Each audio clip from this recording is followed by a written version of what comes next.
Hello world, and on this episode of Kicking in the Junk, we chat with Davend. During our discussion, we learn how sometimes taking pity on somebody when they are in this bad scenario isn't always the best option versus presenting them what is real and what is right now in this moment and giving them a choice, and how sometimes that choice and that conversation can be the best thing for them. So I hope you enjoy. Please like, please share, please comment. For anybody else there that might be needing to hear this, or if it is you, please share this message.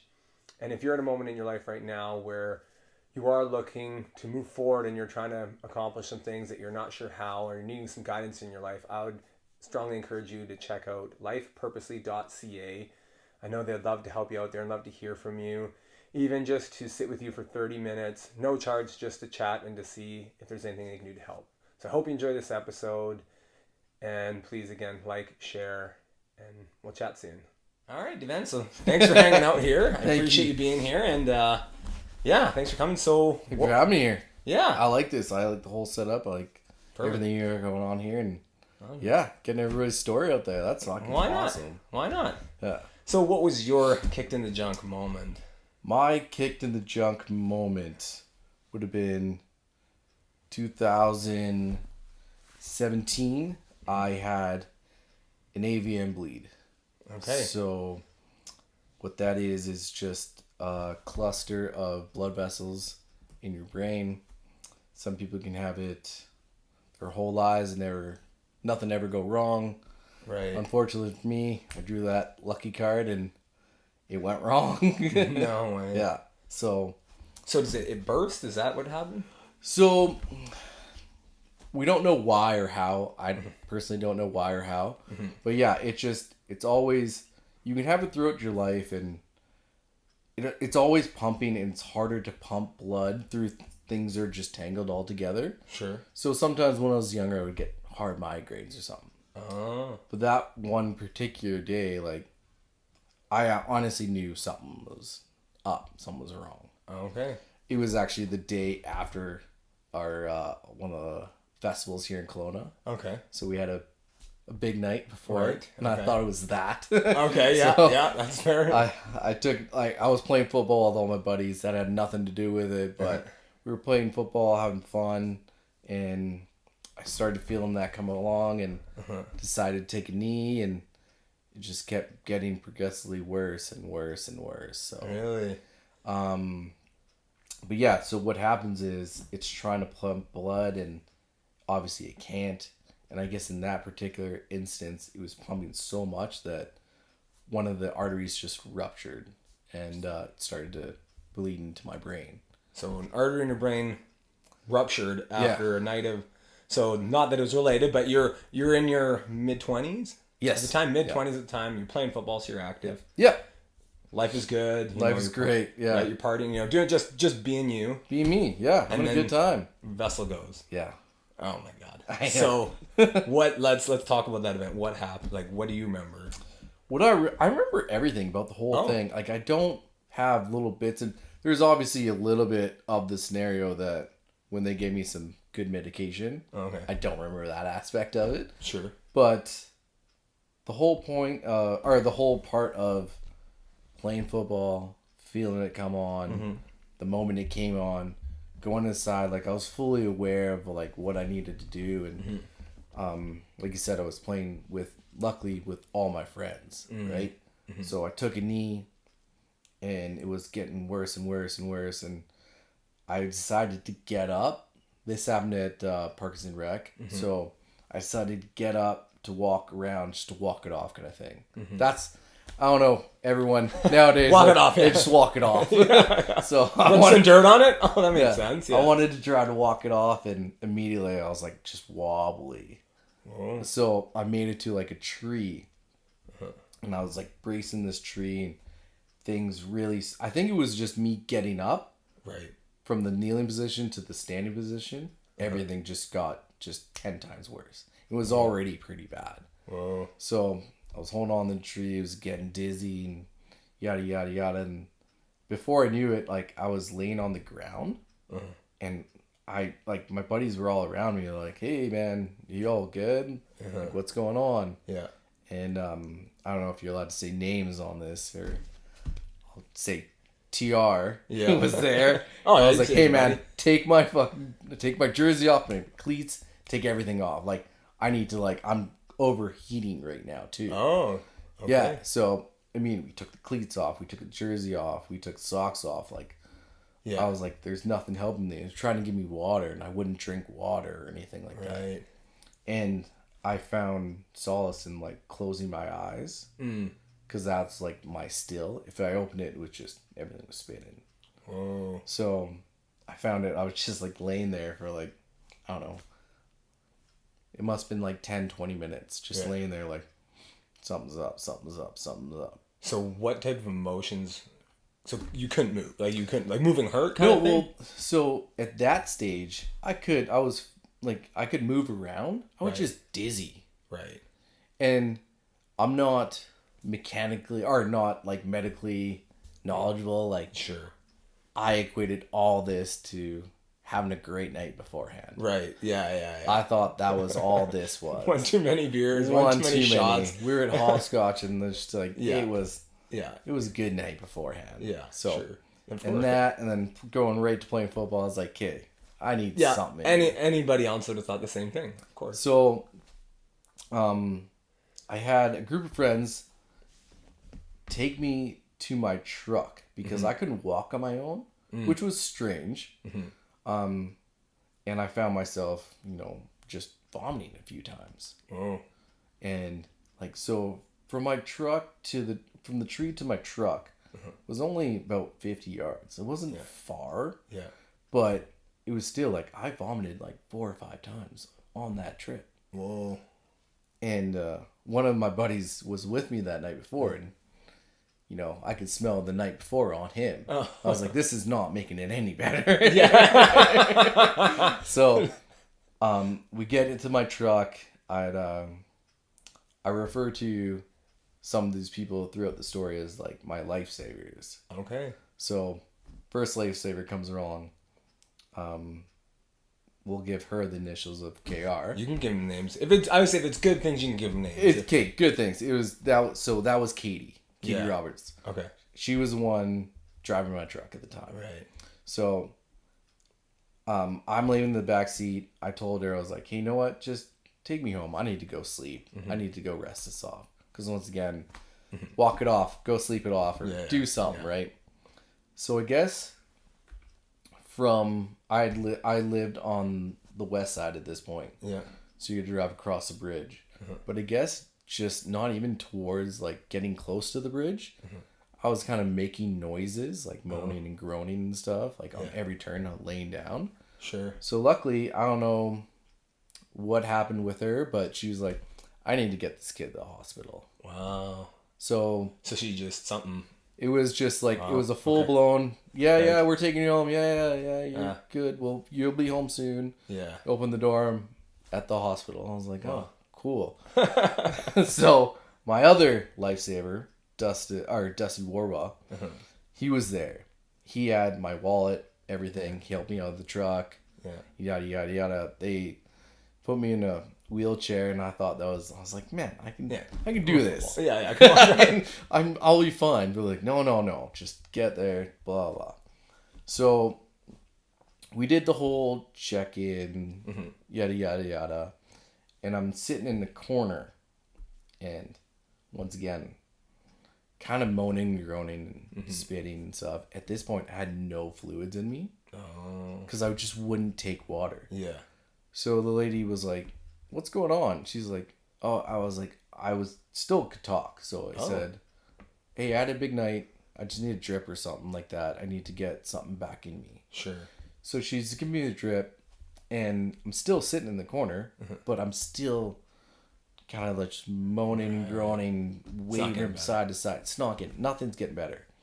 So once again, I don't know this nurse's name, but she's another lifesaver of mine. Yeah. She just comes over to me and she just looks at me and she's like, can you just stare at me for like a second? Yeah. And apparently when I did that, I looked at her, she could just see one eye just twitching. and non-stopping. And she's like, okay, well, I don't know what's going on, but you need to go for a CT scan. Okay. And that's just, I guess, where they x-ray your head and everything like that. So once they did that, they must have known something. They put me in my own room to like lay down and whatnot. And they came back and he's like, sorry to break this to you. Like, you have bleed in your head. Me not being, medically intelligent. I Explain. was like, cool. Can we get a Band-Aid? So, what do you do now? Yeah. I immediately look over at Katie and she's bawling. Oh. And this nurse is like she understood, I guess. She's like, no. You need to go to Vancouver right now. Whoa. So how did that moment feel? Like, what emotions came up at that moment? That was immediately, I was like, I looked at the nerve. I took that in. I looked at Katie. I was like, you need to call this person, this person, this person, this person. First of all, was call Kaylee, who was Layla's mom at the time. Yeah. Or Layla's mom at the time. Layla's mom. Yeah. But I was like, you need to go get her. Yeah. Then I was like, you can call my dad. Tell him what's going on. My dad will tell whoever else. Yeah. So, I just left her with that. Because there was no time to like sit with your emotions. Right. Like they were moving. Wow. So, well, good for them to catch it because great. I mean, right? but everything fell into place. Wow. Like there wasn't any signs of this. Yeah. And I'll touch on that later because that's there's other things that are happening with that too. Everything's falling into place. Right. But so she told me. I immediately like call this person, call this person, call this person. They moved you to another room. I think it's to prep you for transport because they airlifted me to Vancouver like within that half an hour Whoa. Kind of thing. I guess this call must have gone over the radio saying, hey, we need an ambulance to drive this guy to the airport so they can airlift him, take him, blah, blah. My other lifesaver heard this phone call, Andrew Beebe, who was a paramedic at the time. Yeah.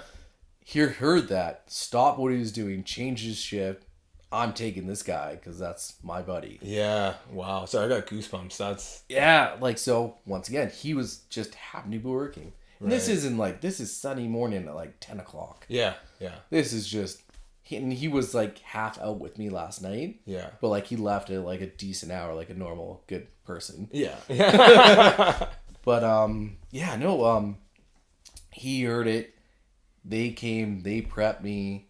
That's when they started giving me the good stuff. And he was, I don't know what condition or how I was feeling at that moment. But he was just being a buddy, being calm, making jokes, yada yada yada, and we were laughing, and immediately I just black out. Right. And that was like, because I'm assuming that's when they give you all this other stuff. Yeah, to try to keep your heart rate down. Yeah, so... Well, so then you blacked out, and then I'm guessing you woke up in... I reawake in Vancouver in the recovery ward. Okay, and so what's the first thing they tell you? Well, the first thing they tell me is like, okay, well, you're fine. We just got to monitor you. Everything went smoothly. Okay. Keep going. Because you're drifting in and out. You're finally just waking up. Yeah. I can't speak to this human. Whoa. I want to make words, but I just can't. My mouth doesn't work. What the... It was just the strangest feeling. I thought it was just because, like, you're tired, you're exhausted. Yeah. But I later realized, like, after a while, I'm still, like, I'm okay kind of thing. But my whole one side is just kind of numb, almost like you kind of... It feels like when you lean on your arm and it falls asleep. That was kind of what I was feeling. So, I'm in the recovery room, everything like that. I can't do anything. I'm immobilized. Like, they have to lift me and transport me and all this other stuff. Finally, a doctor comes in. And he explains to me, it's like, hey, we had to do 3 surgeries on you. Holy shit. One surgery was stop the bleeding from spreading. So we had to like get in there, take a little bit of your skull out. It's amazing what they can do. I just have like take a little bit of your skull I just have a little scar, right? When they're like, oh yeah, we had to get into your skull. You're like, oh man, like I'm gonna look. So what's going on over there? Yeah. But it was just like a little slit. Yeah. They go in there, stop the bleeding. Second surgery was to remove the actual AVM, like the cluster of veins. Right. And the third was to remove the infected area. Oh. So I guess what happens is like if blood touches any part of your muscles or whatever any of the brain matter, it's infected now. Oh. So you got to remove that, all the contaminated stuff, which in my case was my malformation was sitting right above my right cerebellum. Okay. So they had to move my whole right cerebellum. It got all infected with all the bloods. Oh. So I don't know if you know what the cerebellum is. Like the brain is an XY axis or axis, sorry. And the cerebellum sits in the back. It's like your secondary brain. Yep. And it's your motor functions. Yeah. But it's straight up and down. Yeah. So moving my whole right one, I didn't lose the nerves on my right hand side. Okay. I lost the ability to control it. Oh. So the best way he could describe it is like your left side is now like a dimmer switch, like dimmer light switch. Yeah. You can choose what you want. Your right side is now just an on-off switch. Oh. It's just, there's no control in it kind of thing. It's just, it reacts how it wants to react. If you want to go forward, it's going to go. Until you learn to control that a little bit better, but it'll always be like that. Right. So, that was a lot to take in. Yeah. And me, once again, not being, knowing all this, I'm like, okay. So I wonder, I'm just thinking now, because like you said, you say that to a doctor, they're going to go, oh my God, this, and this. You're not going to be able to do this. It's almost like a blessing that you didn't know these things because you didn't set that into your brain that, oh, I won't be able to do this. It was just like, okay, what do I do to get forward? It wasn't this like, oh, you're telling me that I can't write with it. All these other things that some people will jump to, or if somebody was, not to say, but if they were really educated in that field, they would go, oh no, but you're like, so what? It almost, I think you're right. Like it did. I never thought about that till now. Like it probably had a lot to do with it. Yeah. Cause I didn't know the limits. So I wanted to find my new limits. Right. Thing. Yep. Whereas I think like someone else would be like, oh man, I've read about this. Like, oh, that's it. Yeah, absolutely. And so it's funny. So I'm not sure if you know who Dr. Joe Dispenza is, but he talks a lot about your thoughts being able to create your reality. Oh yeah. Right? Okay. So one of them being like epigenetics and how you can turn on different genes in your body by thought patterns. So it's people that are, people that have, I always find, the classic, it's always a bad day, or they're always grumpy. Well, and always bad things always happen to them. Well, guess what? Bad things always happen to them. Yeah. So the flip on this is that if you're going to go, I'm injured, and those people that are, I'm injured, I can't do this. We've played, you and I both know people we played football with that were always injured.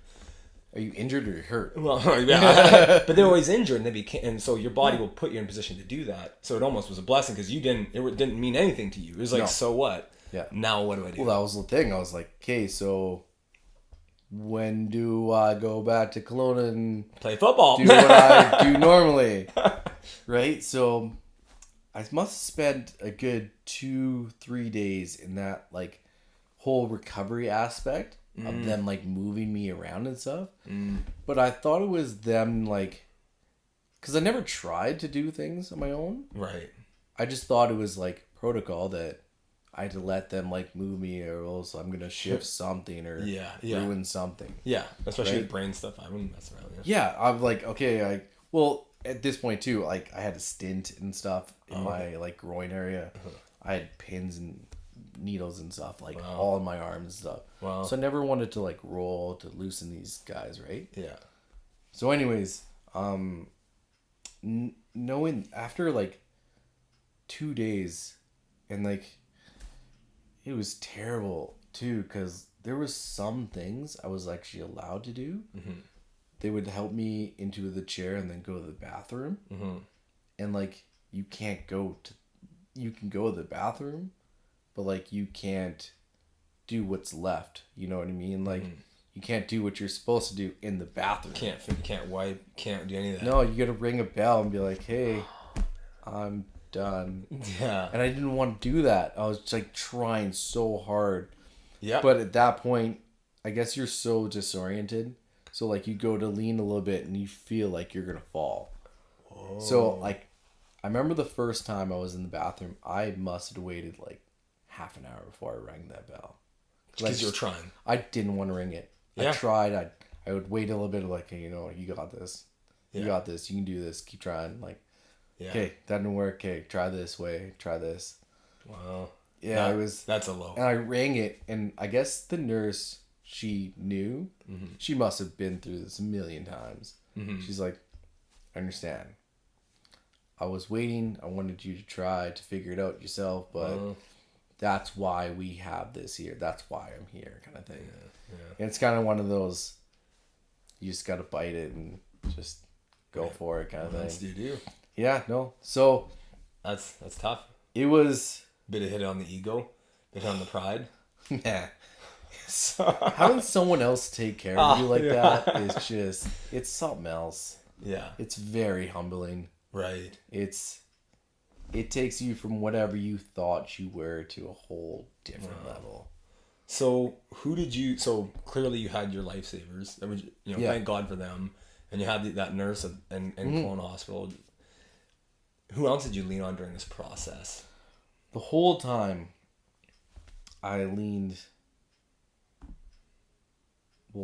first of all, like, a lot of it was my daughter and getting better for her and stuff. Right. She was only... That was my next question. So what was your motivation? So yeah, she was only 3 at the time. And right. I mean, I didn't want her to see me like this. Luckily, she was 3, so I don't think she fully understands. One day I'll tell her this story. Totally. But she'll watch it. Oh yeah, she'll watch this. And yeah, you just watch this and you'll know. Yeah. But yeah, no, she was in bed with me and stuff. She was able. They let me her lay in the bed with me and stuff. And awesome. I couldn't really move or anything, so she was able to stay there. Do you think that helped your mental state at all? 100%. If I had nothing to, what I was going for, I knew from the moment I was like, okay, this is what I got to get better for. Yeah. If I didn't have that, it would have been a longer road, much longer road. Oh yeah. Wow. I mean, there was her, my dad, my eldest brother. Mm-hmm. Me and him had a lot of heart-to-hearts when, I was in Vancouver. Right. Yeah. I was only there for a short period of time, but it was a very dark period of time. Right. So what was the darkest then? Was it being alone? Was it not being? I was never alone. Okay. I was never alone. So it was good. I was never alone. I always had people in my room, and I had a lot of support from friends that lived in Vancouver. Mm-hmm. So Wyatt and Dylan, they would come. They would just they knew I wasn't here to visit. Mm-hmm. He's like, hey man, I'm just here to do some work. Can I do some work? Yeah. And they would just do work on their laptops and stuff. And just hang out. And I had friends and families that were in Vancouver and they were in. They'd come see me and yada yada yada. So that was good. I also had Kaylee, Leo's mom. Mm-hmm. That was your daughter, just for Leo's my daughter. Yeah. Kaylee's mom. Yeah. But we're separated, but we're really good co-parents. Best friends. She had Layla make me a giant card. Nice. But had all my buddies sign it, and took it to the football, took it to my work. Nice. I was working in the mill at the time, and they all wrote little messages and stuff. Bear in mind, for the first 5 days, I didn't touch my phone. I didn't read anything. Yeah. Just because things hurt my eyes. Oh. So, yeah. Looking at a screen, I was like, and I was so tired. Yeah. When you finally get, to rest, and you it all just hits you as a wave? Yeah. I took that in. Yeah. I took that in. I wasn't eating a lot too, so I was Right. losing weight. And I think that all built on it too. That, the medical, and Yeah. everything. But yeah, no, she had that made for me, so that was good having everyone's support. But the darkest time was, so after this all, you spend some time kind of understanding what happened to you, as in like, I have to relearn how to walk, how to write, how to see, how to hear. Oh. So when I say like everything on your right side, that's everything, as in like your lung. So you have to learn how to breathe again. Whoa. I didn't know. Because your lung doesn't expand the way it's supposed to. It's almost lazier, so this one does. Does more, right? So I almost have to like Compensates. go to this side, so this one would be expanded, and learn how to breathe properly. So it was just, and you have to learn how to like, kind of like just breathe through that side of the nose or this side of the mouth. Huh. It was wild, the stuff that was going on. But that was like, later on down the line. But right now, you have to relearn how to walk again. So it started as in like, okay, I could sit up in the bed. And I was like, okay, well, I'll just walk to the end of the hall or something like that. Yeah. Walk back. You're an athlete. You're a football I took player. a step and I sat back down. I took another, like, I tried getting up again and like taking a step, and like I just couldn't do it. Couldn't control your life. Couldn't do it. Wow. When you want to do something and you just can't do it. That was what was going on. I knew what to do, I just couldn't do it. I knew what I wanted. I knew what was supposed to happen. Yeah. But I couldn't. It's almost like I have no experience in it, but I'm imagining like a guy who, can't feel his legs or can't feel his arms. Like, just move, just do. That was what I was going through. Yeah. So that was like, is this me for the rest of it? So I spent the day going like, you get to the end of your bed, you get around the bed. The next day you get to the door. The next day after that you get like 3 doors down.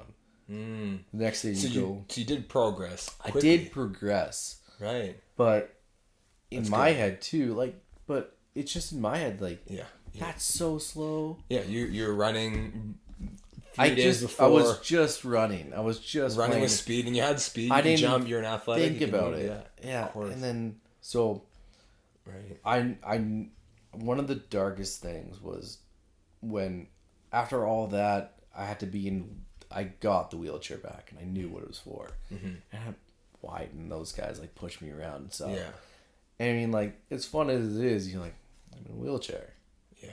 So I remember going to the cafeteria with my brother, and I don't know what it was, but as he sat me down, like as he just turned it, and I hit the counter, I immediately started crying. Because I was like, and he like a brother does, he's like, what are you doing? What's going on? Yeah. I was like, is this me? Like, Yeah. he's like, doesn't matter if it's just you or not. Like, I don't think this is going to be you. You got to be the guy who chooses it from here on out. Wow. Is this what you want, or is this you want to get better? Huh. So It it was kind of a whole, like, there was no, oh, I feel sorry for you. It's like, no, you're getting better. Wow. And what a blessing. Because in my head I'm going like, I've had those thoughts before of like, when you're playing, you get, something happens to my knee. And, and I always try to push that aside. Yeah. Because you don't want to think about that. But man, I'd be devastated. Wow. So I get it, and to be at that, or I can try to put myself there. I know I couldn't, but to have a brother, that was just like, it was huge. Man, like let's just go. Let's just huge. You get to pick and to put it on you. To decide. And that's not to say like that. Like, he let me sit with it for a little bit. Yeah. Like, I started crying. Yeah, sometimes. Yeah. And it wasn't immediate. Like, what are you doing? Yeah. It was like, after a bit, it was like, and I remember looking up, kind of almost like reaching for like pity or something like that. Oh. And immediately he saw that and shut that down. Wow. Because like, you shouldn't do that. That's not who you want to be. Yeah. He knew that too. Like, I think he knew that of me. Like, that's not who you want to be. Yeah. So, I mean, all the power to him for just doing for that moment. That means huge. More to me than he'll probably ever know. Well, maybe he will know now. He'll know now, I think, but he still won't understand because it's a brother. Like, hey, yeah. But you know what? That's amazing. And he said, you know, learning from these experiences, these talks, is having these people in your life. Yeah. And keeping them close. Yeah. And it's amazing. Like, it could be someone that does that for you, but like having that be your brother, who it's just your brother. Like, I mean, the family is really thick. Like, you can not talk to this human forever, but like, you know, that's the person that just knows you best, kind of thing. I think personally. Totally. So I think it's important to keep family around. Family's huge. And my aspect. So it's funny you say it because I have 8 siblings in my family, and it's so fun. It's kind of that same mentality because we always had to stick together. Yeah. So I get that. I get, like, I mean, I'd fight my brothers any day of the week if they wanted to fight. 100%. But if somebody touched them, it's a different thing. It's a whole different story. It's like I'll fight them. I'll scrap with them just because whatever. But if somebody goes after them or one of my kids or somebody in my family, it's your tribe. Right? So I get it. Me and my middle brother, we, like, growing up, we never saw eye to eye, but we always knew, like, if someone else was to say something about that brother, that's the line. We got problems now too. That's true. Right. So looking back at this whole thing, what if you were to look back at yourself or go back in time to talk to yourself? What would you say to yourself? What was the lessons here? Honestly, I don't think I would. You can't, like, I didn't do anything wrong. Right. You know what I mean? Like, so there's, like, stories about, like, oh, I shouldn't have made that turn, or I should have done this. I shouldn't have done this. Like, I never had that. Right. None of that happened. It was just luck of the draw kind of thing. Right. Nothing brought it on. See, and I would say in terms of bring it on, absolutely. I would say, though, you said luck of the draw. I would argue that because look who was there for you. People that cared about you. The driver, somebody you knew. Yeah. You're good friends with him. You know, all these people. So I would almost say that just because of the person that you were, might have been, that might have been enough that all those good things, that the good person you were, came back to you in that moment in just the most perfect way. I've thought about that a lot. And right. Like, just going down that little rabbit hole, it's like, okay, whatever, however you want to look at it, at that moment you got tested, and you had a good support around it, that whether or not, however you came out of it, you came out of it, but you were tested. Yeah. And the way I look at it is like, okay, cool, I got tested, it sucked, I got a bad beat, but I'm here now. Yeah. Absolutely. I didn't let that beat me. I wasn't going to let it, totally. I wasn't going to let it define me. And see, I love that. It's, you weren't the victim, you're the victor. Yeah, exactly. I love that. And that's something that's for me, is something I keep trying to teach my kids, is that, one, that life happens for us, not to us. Yeah.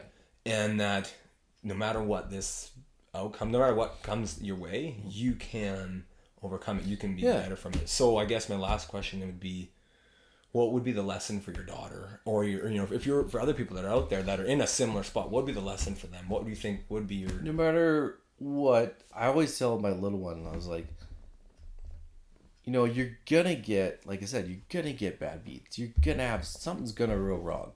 Something that is completely out of your control. But how you choose to react in that moment is gonna set you apart. It's gonna define who you are as a person. If you want to sit with it, if you want to let it destroy you, if you want to be like I was saying, if I was in the wheelchair, and at that moment when I was crying and stuff like that, if I had been like, you know what? No, I don't want to get better.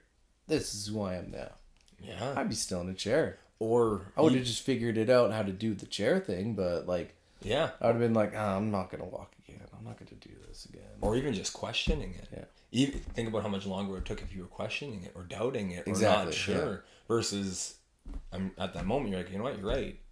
I am going to be the even in rehab, like, you were supposed to do 1 rehab a day. Like I did 3 rehabs a day. Wow. I was like, That's I don't awesome. want to be here. Yeah. Like I'm here to get better. So like, let's get better. Yeah. I'll sleep in my room when like it's time to sleep, but I'm not doing 1 a day and Yeah. just sitting me in a room. It was cruel what they did. Like I was in a room at the hospital in a wheelchair, sitting by a window watching people go to lunch and stuff. I was like, no. how do you and do they're all this to walking? someone? All walking around and I stuff. wonder if that was part of their plan. They're like, see, these guys are walking.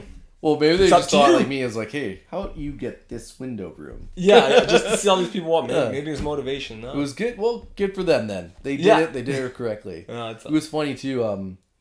One of our coaches was he took care of all the rehab. Okay. Coach Gamboris. Okay, yeah. And he helped everything move along smoothly. Yeah, that's So, awesome. and like some days too, like when I did 3 sessions, I would sleep and wake up and he'd just be like sitting in there. He's like, it's quieter in here. And I'll just go back to sleep.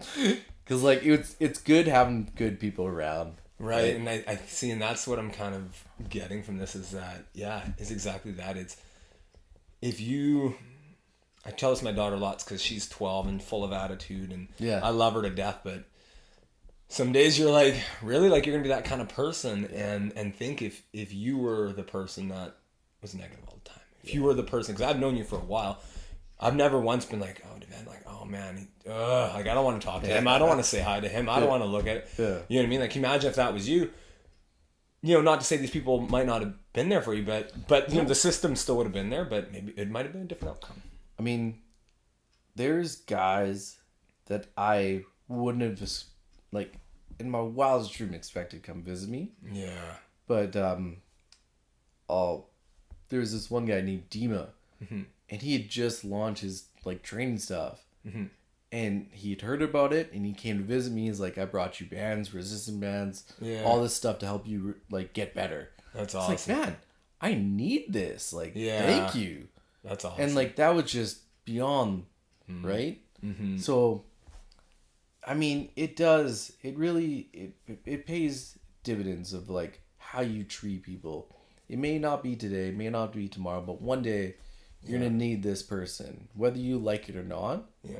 And even just them being there, that's all that matters. Yeah. And I think that's also too what I took from that. Totally. Is it doesn't matter what you do, what you say, but as long as you're there in a time of need when someone needs you, I mean that's good enough. Yeah, and you know what? That's something me and my wife talk about lots. Is yes, you know, we want to be there because exactly you said, you know, that might come, but even more so, just being there for, even if somebody does, you know, just letting them know because it might never come. Yeah, and just being that person. Why not be that person that? Yeah. Right. Like what a great person to be that person that you know that you can call them like, hey man, I'm in a really, you know, I'm in a tight jam, and they would come to you. Oh man, I love. And even if it never happened, but at least you know that there's those people. So you know that's kind of who I always try to inspire to be is like somebody's in a jam. Yeah. As best as I possibly can, like I'll be there for them. I want them to know like. Yeah. And I think that was like our whole football thing. Like you're with your team like that. Yeah. Those are your guys, right? Yeah. So if they're in a war, like I'm in a war, like that's just the way it goes, kind of thing. Yeah.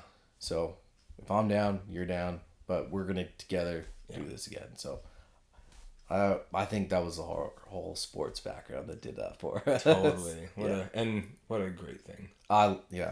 If I could tell more people to get into team sports, organization sports, and just do that, and it teaches you so many life lessons all the time. There's so much things you can just go back at. And his brother, like we're still buddies from. Yeah. How long has it been now? I know. Still going strong. 18, so whatever that was, over a decade ago. Still going strong. Yeah. Awesome, man. Well, thank you so much for being here. I appreciate you. I appreciate your story. I appreciate you sharing this experience with everybody, and I know some people are gonna be impacted by this. I'm hoping so, man. Great thing. Thank you.